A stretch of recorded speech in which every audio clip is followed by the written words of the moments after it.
Hey guys, this is Dia Really Think About It. Today we're interviewing. Dabori Darkins.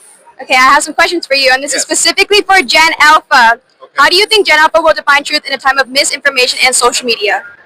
That is a very good question. I think Gen Alpha has to obviously be aware of where the information is coming from and also be able to know what's right or wrong with the information and how it's being delivered. For an example, if you're watching social media today and you see a 15-second clip and it's very viral and emotional and you're thinking, oh, is this the truth?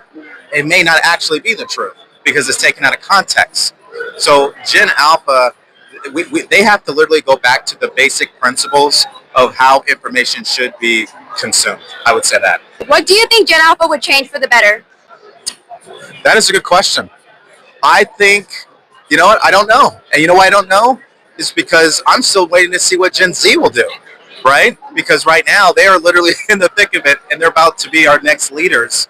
My hope is this, that Gen Alpha will learn like Gen Z did with the mistakes that were made by previous generations. I would say that for sure. Okay, so what responsibilities do you think Gen Z, the older generation, should have when it comes to culture, faith, and leadership in order to mentor Gen Alpha? Well, they have to start with optimism. Optimism has always gotten us to where we are today, how we've grown as a country. Just even in your own individual life, it's your faith that has gotten you to withstand the hard times. So Gen Z, as a millennial myself, I make the time on my show to deliver optimism to Gen Z and to tell them, hey, you can rise out of this economic situation we find ourselves in. You can.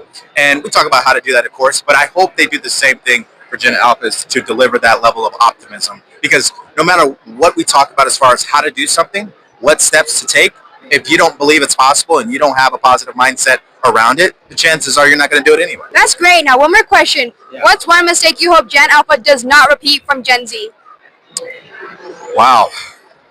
That's a very good question.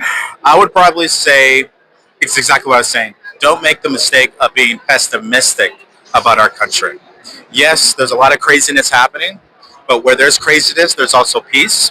Where there is fear, there's also hope. And it's just your decision to look for it. And if you look for it, you'll find it. There's a lot of great things with this country, and I know that because I've been outside this country. So one thing for Gen Alpha, if they can do, if they have the opportunity to do, is leave the country, see other countries, other cultures. It kind of helps you get a different perspective of our country and how great it is. Thank you. Amen. I'll see you guys next time.